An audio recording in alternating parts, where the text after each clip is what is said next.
Hi guys, for this video may aral na subong kayo guys nga iPhone.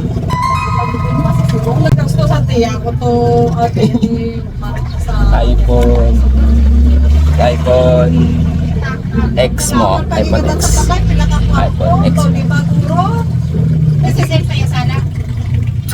Guys, magpatakot ka mo battery guys. Ipasecure nyo na sa patakot sa battery guys. For sini kay sir. Takas ang battery. Na damage ang BMS. Okay.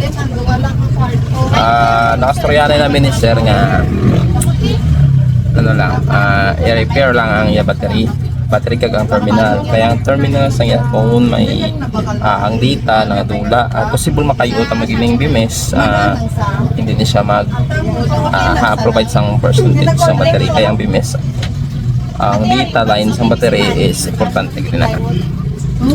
Okay, ari may ari tadi subong i-transfer tani ang BMS sang battery kag ang terminal sang iPhone 6 mo. Let's go.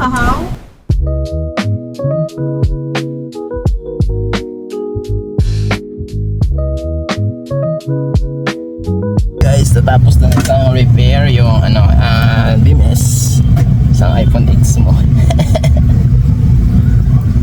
Okay, ilakatan na subong guys. It's a moment of truth.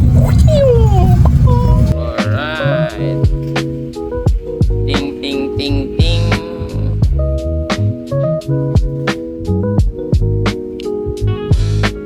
Charging. Okay, complete.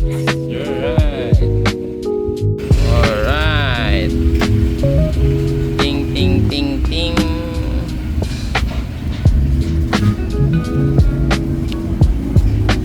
Charging. Okay, complete.